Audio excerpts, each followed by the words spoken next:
Are your ad campaigns lighting up the dashboard, but not the pipeline? That's bull spend, and marketers are calling it out in Dashboard Confessions.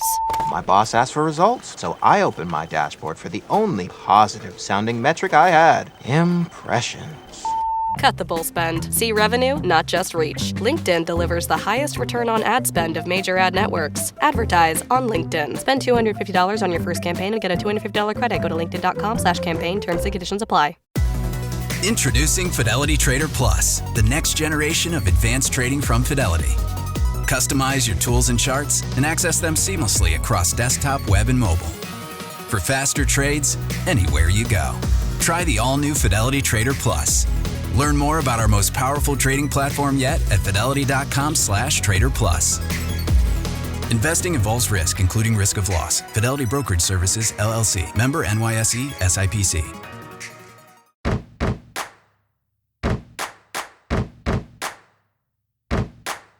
Welcome to Immigrantly. I am your host, Saadia Khan. Politics is an elusive concept, and many of us try to give it structure by ascribing to different labels: progressives, conservatives, moderates, leftists, socialists. Yet politics is also fluid and ever-changing. How we interact with it, how we engage in it. In this moment, I identify as leftist, not necessarily progressive. In recent times, people who call themselves progressive are selective in their progressivism. They, including progressive women, are progressive when it suits them and downright genocidal when it doesn't. But today, I'm sitting down with someone whom I respect for honesty and who's fighting for what progressivism really means to him. Chuck Park is running for Congress in New York's 6th Congressional District, Queens. He was born in Flushing to Korean immigrant parents who sold T-shirts on Canal Street 10 to 12 hours a day before they could afford to open a small business. He grew up to become a U.S. diplomat, served in different places, including Vancouver. Then in August 2019, after a white supremacist walked into a Walmart in El Paso and opened fire, killing what would ultimately be 23 people. Chuck Park, whose own son was born in El Paso, had already made his decision. He sat down and wrote his resignation letter. He published it in the Washington Post and walked away. Now he's back in Queens, going door to door, making dumplings with strangers and running a 100% grassroots campaign against a 7-term incumbent. No corporate PACs, no AIPAC money, no foreign lobbying dollars. He wants to abolish ICE. He wants Medicare for all. He wants to end military aid to Israel.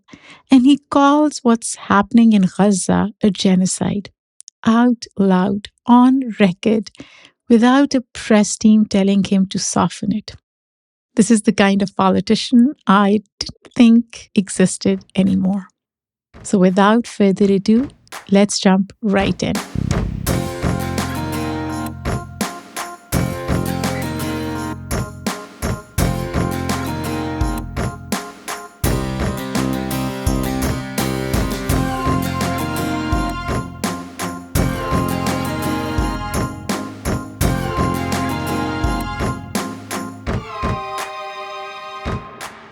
Welcome to Immigrantly, Chuck. So good to have you here. Yeah, thanks so much, Saadia. It's my pleasure. So we were talking about food. I know you do dumplings and dialogue with people, and then you talk about immigration policy, which is wonderful. But before we started rolling, I was telling you how much I hate cooking. What's your relationship with cooking? I like to cook and I'm really bad at it. So my go-to, and it wasn't just my go-to, it's probably my parents' go-to after a long day of work. My parents are Korean. They came to Queens, New York City in the 80s.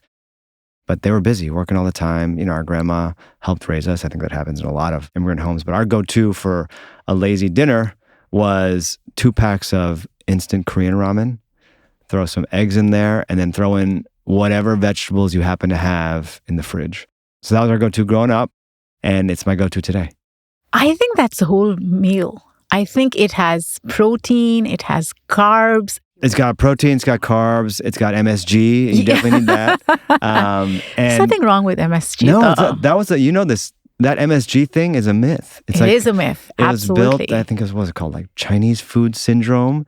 But it was written by like some white food writer in the 70s or something, just talking about how he gets sleepy after eating Chinese food. He blamed it on MSG. Turns out it's total BS. MSG is fine. It's just a flavor, enhancer. It's like salt.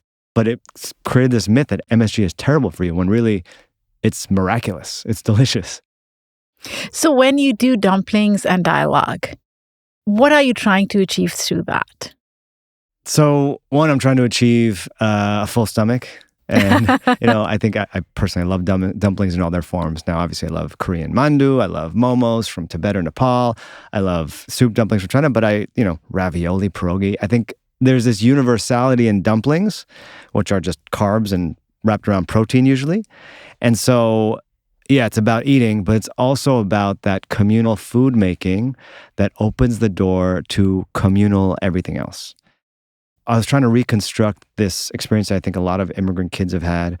And again, this spans all nationalities and ethnicities, but of being in either a church basement or a masjid community center or your living room where it's your mom and your aunties and a grandma and everyone's just gathered there communally making dumplings.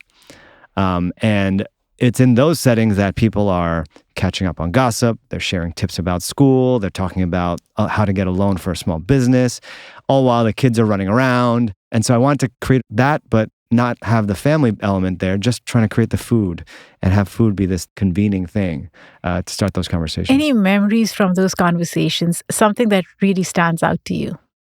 What's interesting is we did our first Dumplings and Dialogue in Forest Hills. And Forest Hills is also a diverse neighborhood. It's along the subway line, the EFMR. And we're making mandu and jiaozi, it's Chinese dumplings. And so, yeah, we laid out wrappers and filling, and a diverse community of people showed up. East Asians, but also, Jewish members of the community, South Asians, Daisy community members. And we all sat down to make the dumplings. We did a lesson.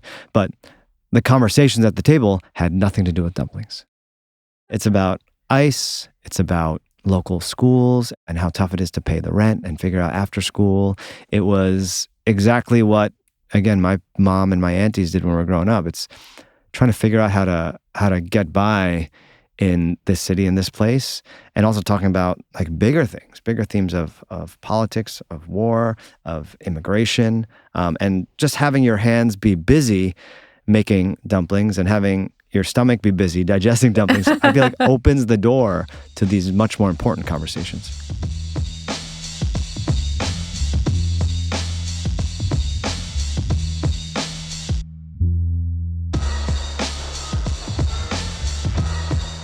You call yourself a progressive.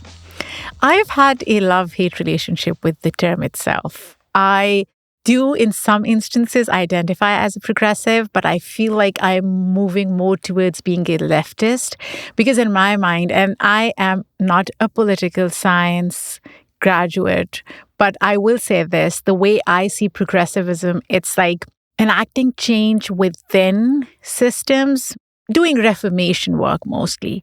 But when we think of being a leftist, it really hinges on dismantling the systems. And when I look at what you're trying to achieve, you've talked about abolishing ICE, you've talked about Medicare for all, you don't take money from super PACs, you don't take money from AIPAC. That is dismantling the system in a way, right? How do you define your version of progressivism? I am brand new to politics. I know that there are these labels and these affiliations that always evolve. I mean, back in the day, maybe you were called a liberal and progressive, leftist, or radical. I can tell you how I define what I'm fighting for. and you can call me what you want. I want to abolish ICE. I want to dismantle an agency that is the opposite of safety and the opposite of law enforcement. They are terrorizing people, shooting us dead in the streets, grabbing us and leaving us to die on the side of the road. That's what ICE is. They need to be abolished. I also think we have to end the wars, and we need to stop funding a genocide. And then I think we need to end this explicit, open corruption in our government, whether it's corporate PACs and super PACs powering elected officials' campaigns, both Democrats and Republicans, or it's lobbyists right in Queens in the neighborhoods I want to represent, giving money and handouts to local elected leaders to get permission to build a casino in the heart of working class immigrant communities. So I want to abolish ICE, I want to end the war, stop funding genocide, and I want to end this corporate corruption that is destroying our democracy. There's some parts of the system that I want to protect. Right. Democracy. What are some of the parts that you want to protect? So, first of all, democracy, it's under attack, but, I don't think we should have, some kind of violent revolution. Right. I think people should vote and they should express themselves through public protests and rallies, and then they should vote in leaders who they think are fighting for their values. So that should be protected. I don't want to change that. I also want to protect and expand what I call this promise, maybe the foundational promise of Queens, of New York City, of the entire country, and that is, it doesn't matter where in the world you come from, where in the country you come from. Once you're here, this place is supposed to give you a home and a future, as long as you work hard and you live honestly. And that promise is what my parents believed in. They came in the 80s from Korea. They worked as street peddlers. They worked really hard.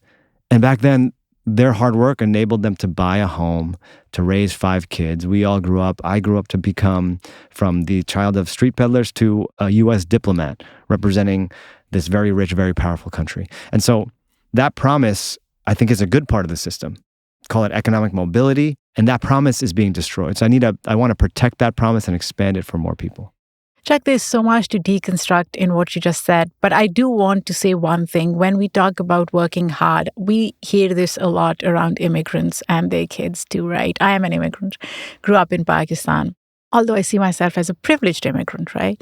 But at the end of the day, we are told that we should work hard. And that's almost like euphemism for you have to prove your worth in some ways, right? So when we say work hard, it's almost as if we are putting the burden on immigrants to prove their worthiness in this society. Do you think there's a way to rephrase it in a way where, yes, everybody should work hard, but the onus doesn't lie only with immigrants and their kids?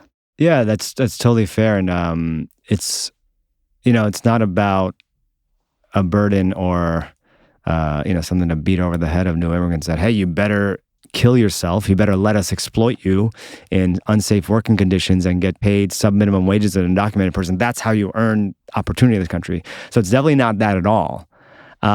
When I think about this idea that immigrants come and they want to work hard and live honestly, I think of going back generations to look, I'm Korean, you said you're from Pakistan, but think of the first Irish or Italian or Ashkenazi Jewish immigrants to New York City. They were living in tenements in places like the Lower East Side, running push carts, also street vending. And they also were exploited by the system. They were abused by police officers, kicked them off their street corners. They suffered through economic exploitation. And so work hard, for me, means if you come here and you're just trying to be a normal, functioning member of American society. It doesn't mean you have to subjugate yourself. Yeah. It also doesn't mean that you have to be a superhero. You just have to be a normal working person in New York City, and that should be enough to earn your place here. Absolutely. Being human is what we all try and aspire to be, right? Because there's so much focus on what being an immigrant means in this country. And the other day I posted something on Instagram about the new citizenship test. And obviously there were a lot of trolls and they were like, you don't belong here. And I was like, first of all, the amount of taxes that my household alone pays and creates jobs. And I don't want to brag, but I felt like bragging. I was like, that's equivalent to probably 3 yearly incomes for somebody. So I do belong, even if you don't see the moral argument. Let's see the economic argument, and you can do the math and see how important immigrants are. But Let's go back to something else you said, dismantling ICE. Now, a lot of people, when they hear dismantling ICE, it's like, oh my gosh, we'll have open borders, not realizing that ICE was formed in 2003 and borders were fine before that. What does it mean? Are you talking about the deportation arm of the ICE that you want to dismantle? Can you break it down? Sure. And yeah, I want to hit that point. So first of all, ICE doesn't do borders, right? That's CBP. Right. So there's a whole other sub-agency That's a different agency altogether. And you're right. We had a country and borders before ICE existed, right? With the INS, before George W. Bush and 9/11 and the reaction to that. So we can have a country with borders without ICE. What I mean is, in the last year and a half under this president, ICE has added 12,000 new officers using that $75 billion new dollars that they've received. And so the majority of ICE are now these 12,000 new officers with almost no training. A lot of them have criminal backgrounds. They have a Glock and bulletproof vests and masks, and they are on our streets. And we see what they're doing. They murdered people in broad daylight. They're pepper spraying people at point blank range, students and high school students. They grabbed this Rohingya refugee upstate New York, left him to die on the side of the road in the cold. That's what ICE is doing now. That's ICE in 2026. So that is what has to be dismantled. I don't see a badge and some extra training fixing those 12,000 new officers who've been doing all that other terrible stuff. So abolishing ICE means defunding that agency. And then we could talk about reconstructing interior immigration enforcement. I do believe, for example, that if you are a violent criminal who has gone through the full due process and been convicted of something, that maybe you do not have a place in our society. But that's not the vast, vast, vast majority of people who are in this country as immigrants, whether they're undocumented or semi-documented with DACA or TPS. The vast, vast, vast majority of immigrants in this country are just working, raising their families, paying taxes, just like the rest of us. How do you parse out this dichotomy between good and bad immigrant? Because sometimes these conversations end up there, right? If you're a good immigrant, you can stay here. And then the definition of bad immigrant is pretty arbitrary. It depends on who's in the office, who is talking to crowds. Bad immigrant is used as this political tool to attack enemies. And so you see it with, in particular, student activists at Columbia University. There was obviously Mahmoud Khalil, who had a green card. You know, he is a legal immigrant he's a national of the United States, technically. He was exercising his First Amendment rights, which is, again, it's the First Amendment of our Constitution. It is one of our most sacred rights, and that's what he was doing. And he was labeled a foreigner, a bad immigrant, set up to be deported, missed the birth of his child for that. So while I believe that is a good immigrant, not just a good immigrant, that's a good American, right, exercising that right, Trump and his regime labeled him a bad immigrant, a foreigner. They even did the same thing to a Korean-American student, I think also had a green card at Columbia. And so it is absolutely a manipulative political tactic to label people bad immigrants. I think immigrants are people. You don't label good people bad people, good American citizens bad American citizens. If you're here and you're not hurting anybody else, then you're fine. I think that's it. If you're chasing data down instead of seeing it in one place, you need the Intuit ERP. Intuit Enterprise Suite. All your data in one place with built-in AI for real-time insights. Learn more at intuit.com/ERP.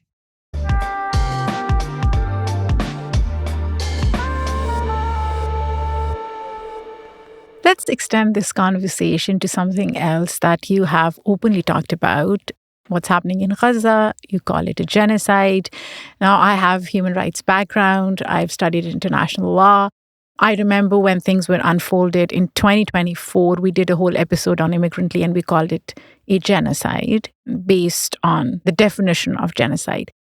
But a lot of times, the Jewish community, especially in New York and elsewhere, sees it as an attack on them, right? When we say what's happening in Gaza is a genocide. This is something that's been in the news for so long, and politicians have dealt with it differently. All politicians have. Democratic establishment has been a disappointment in this regard. Yeah, I mean, this is one of the heaviest topics you can talk about. And let me say, first of all, if you can't call it a genocide at this point, not just after Jewish scholars of Holocaust history at the Hebrew University of Jerusalem are calling it a genocide, not just after the images and the official statistics of tens upon tens upon tens of thousands of innocent civilians killed, including many, many young children. If you can't be either moved or rationally convinced to call it genocide, I think you're on the wrong side of history. It is a genocide, and it's not about who has the right to use that word. There's a definition, and you can look it up, and there are experts who understand that definition and have said, yeah, this qualifies. In terms of how to communicate that and how certain communities, you mentioned the Jewish community in New York City and Queens and the whole country, perceives that word, I understand that the most historic and tragic genocide in the history of human beings on this planet was the Holocaust. Millions killed over a span of just a few years. And that is horrific. And so that word has a particular weight on that community. And so I think we have to return to the idea that there are fundamental human rights.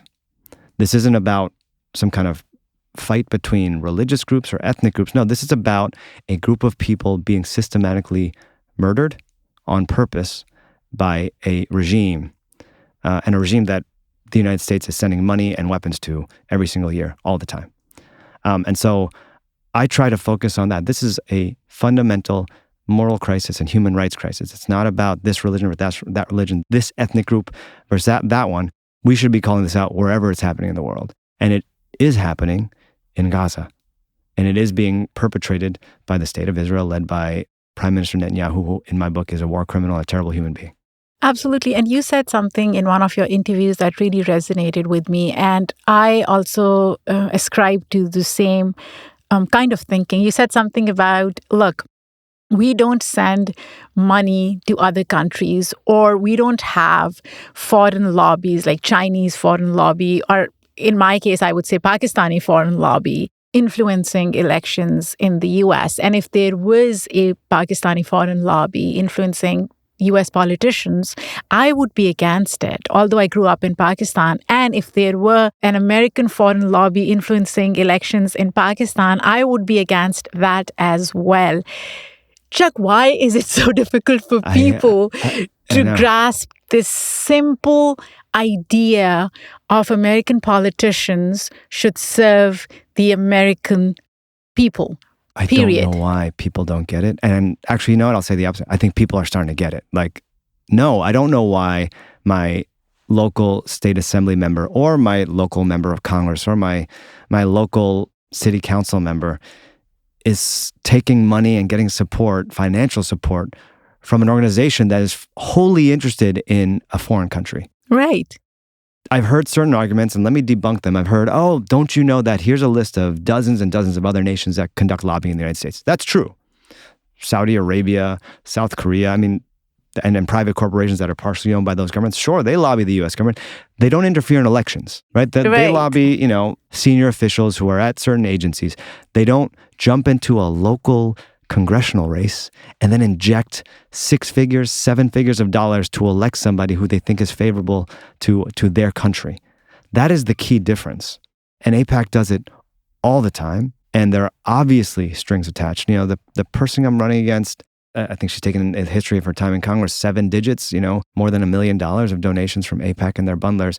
And hey, no surprise, she votes with Republicans to condemn the International Criminal Court and protect Benjamin Netanyahu. No surprise that every single year she reapproves unconditional military aid to the state of Israel. No surprise that she didn't call for a ceasefire. No surprise that she can't call a genocide a genocide.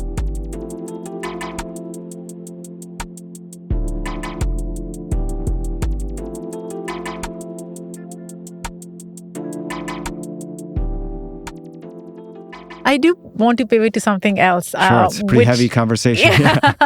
So I've seen your social media campaign, and I'm impressed. I was following Mir Mamdani's social media campaign, and I believe social media has become such a powerful tool for grassroots movements like yours and Mir Mamdani's and others.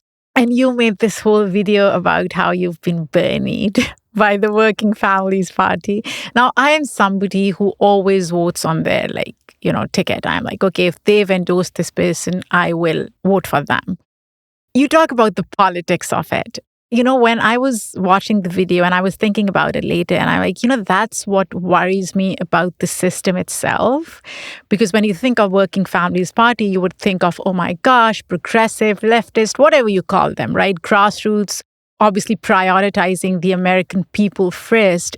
And yet there are things happening within at the leadership level where you were endorsed by their Queens chapter, 90%. You were endorsed by their regional, and yet they did not endorse you. Are you bitter? I'm still stunned. I think that's the one word I'd use to describe myself. I'm not a politician. I had a city agency job. My wife's a nurse. We were just paying the rent and getting more and more pissed off about the state of our city and country up until I decided to run for office in November. So I don't fully understand these political machinations and this process behind the scenes in private meetings. So like you, I thought, Working Families Party, they are fighting for working families. It's in the name. And they do have a process to apply. And I just very, maybe naively, just followed their process. You do an interview with the local chapter. Turns out they loved me. They voted to approve me 90%. Great. Sounds like my message works. Looks like they want me as their champion. Then I met this regional body, and that includes a lot of institutional nonprofits. They love me too. Had a 2/3 vote. I thought I was doing great. I was like, oh yeah, makes perfect sense. I come from a working family. I'm fighting for those same values. Turns out, no, there was this secret final boss, which are a few people in a closed door room who are taking calls with established Democratic leadership, the people that I think the Working Families Party claims to be fighting against or to be pushing to the more progressive end. But no, they were talking in a quiet, closed door meeting, and they decided to kill my endorsement. So it was I guess it was a bitter lesson. I'm still shocked. I'm still shocked that actually happens, that there are these closed door meetings where even a progressive, openly progressive organization can be moved by institutional forces that are against progress. So I made a video because I just had to download what I learned in this process as a normal person going through it and just share it with anybody watching. I wanted people to understand that these kind of establishment politics also are pervading even progressive movements. But I would not have thought of the Working Families Party as establishment. So what gives you hope then? Because the system is fucked up. Totally. Right? And you resigned as a US diplomat, and then you decide to join politics. What gives you hope then? So what gives me hope, and you got to this a little bit with social media, you're talking about Mayor Mamdani, is all of these gatekeepers, these organizations that give out endorsements or established press, these people who prevent you from connecting directly with people, those gatekeepers are getting less and less and less relevant. Because now I can record something honest and authentic, put it on an Instagram reel, and then blast it out to tens of thousands of people right now.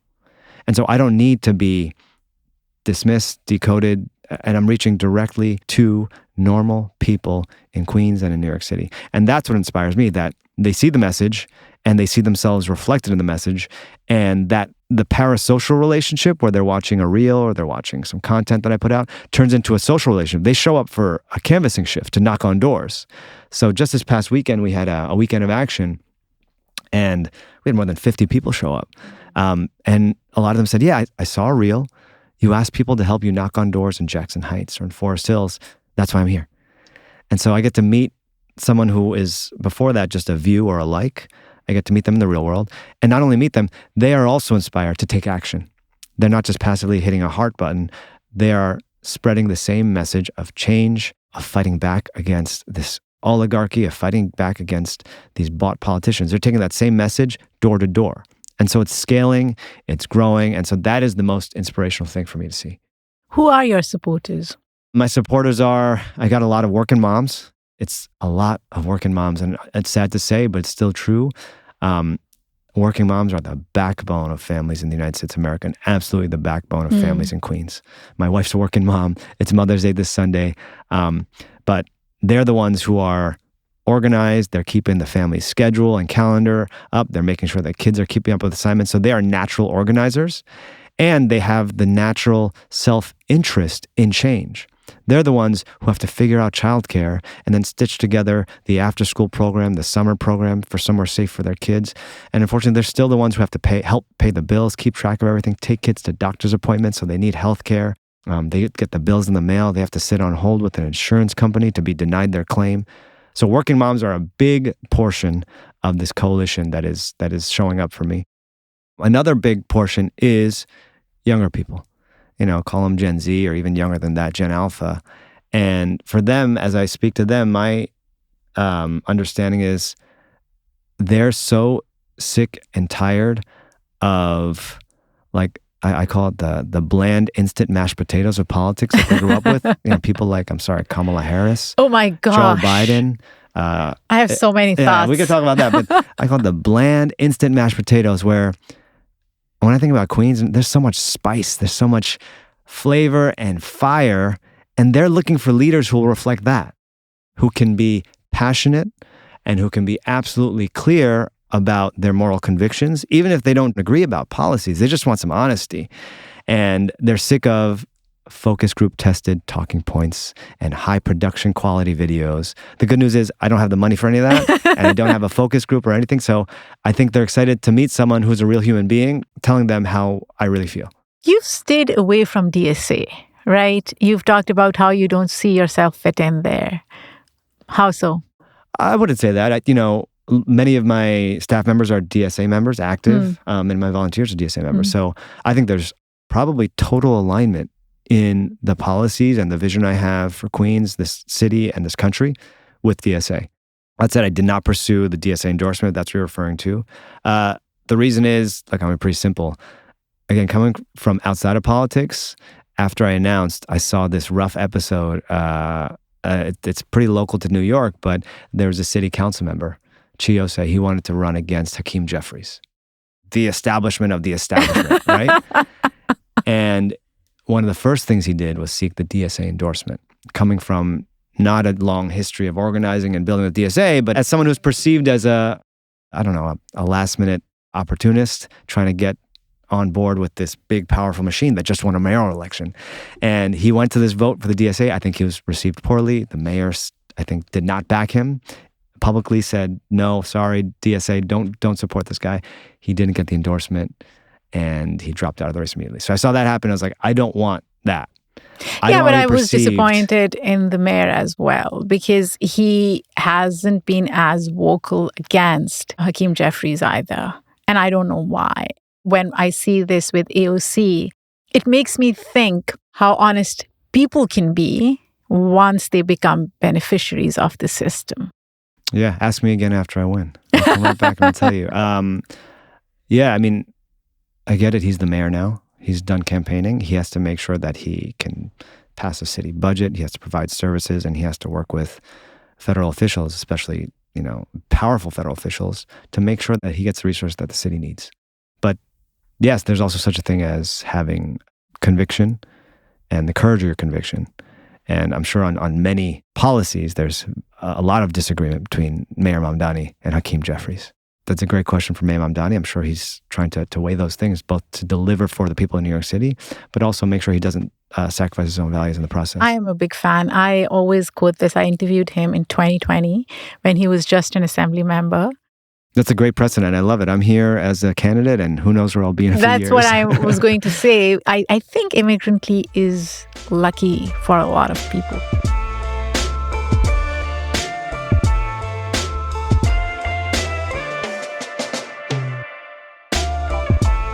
If this doesn't work, if Queens votes for the safe choice again, what does that mean to you? What's next for you? So I'm going to win it. I think people are fed up with the status quo. Yeah, let's manifest that. People are fed up with the status quo. They're frustrated with leaders who don't have the fight in them, won't fight back, and won't fight to build a better promise for all of us. So I'm going to win it in June, and then I'll win it in November, and we'll keep winning it.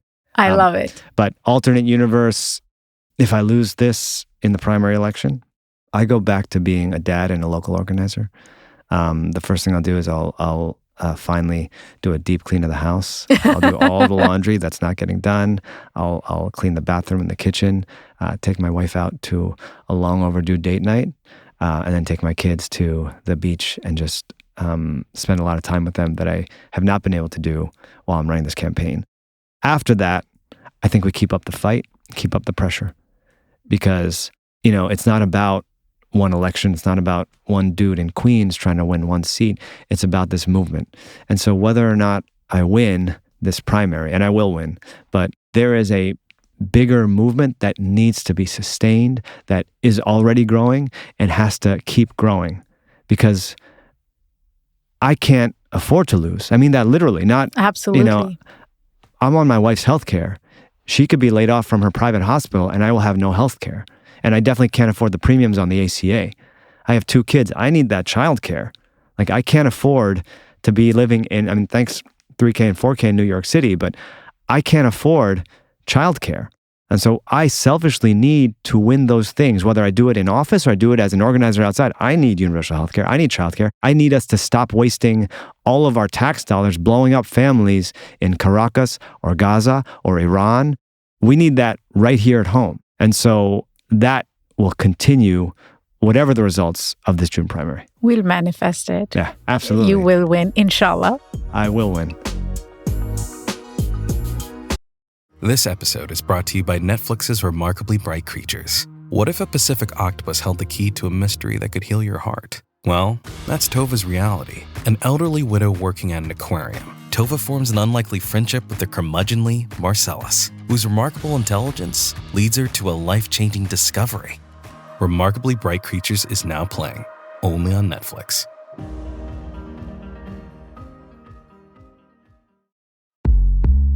You may think you know McDonald's drinks, but you don't know them like this. From fruity refreshers like the Strawberry Watermelon Refresher and the Mango Pineapple Refresher with popping boba, to crafted sodas like the Sprite Berry Blast with berry-flavored Sprite topped with cold foam. Who knew ice-cold drinks could be so fire? 6 all-new drinks are here. Try them all, now at McDonald's. Refreshers contain caffeine.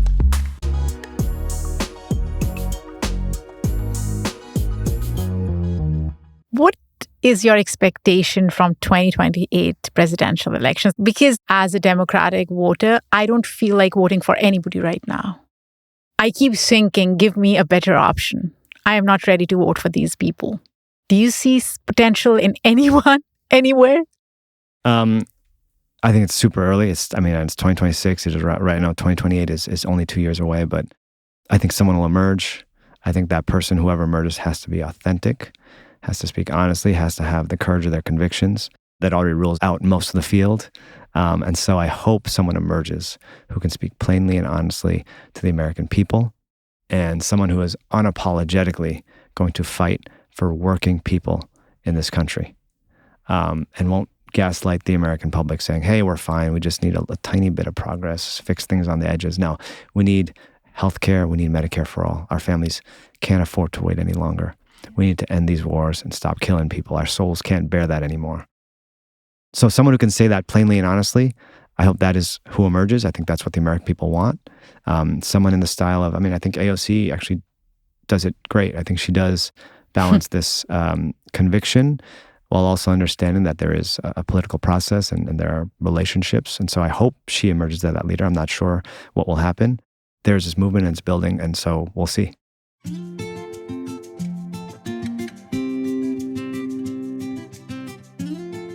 In the end, Chuck, if you were to define the United States of America in a word or a sentence, how will you do that? I just call it the promise. I love it. That's it. I love it.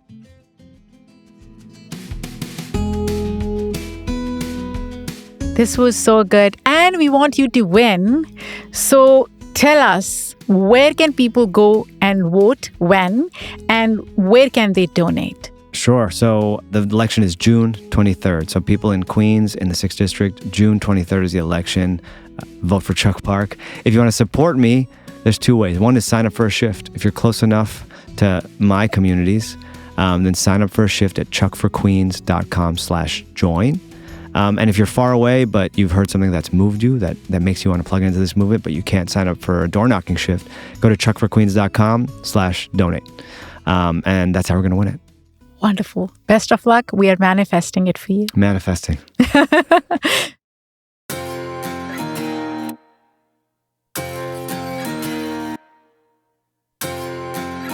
This spring, Uber Eats has you covered. Whether you're celebrating mom, dad, or your favorite grad, not all of us are great planners, and with the Uber Eats gift hub, you don't have to be. Send flowers, perfume, champagne, or just their favorite meal straight to their door. Gifts arrive in as little as 25 minutes, and you can add a personalized video message for that additional so-not-last-minute touch. So this spring, get a leg up on gift giving with Uber Eats. Last-minute gifts that land every time. Must be 21 or older to purchase alcohol. Product availability varies per region. See app for details.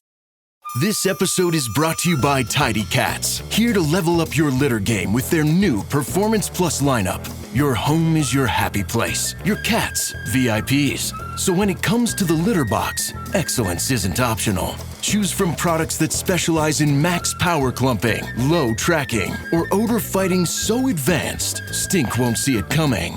Tidy Cats Performance Plus. Mission mighty, keep it tidy. Shop now at tidycats.com.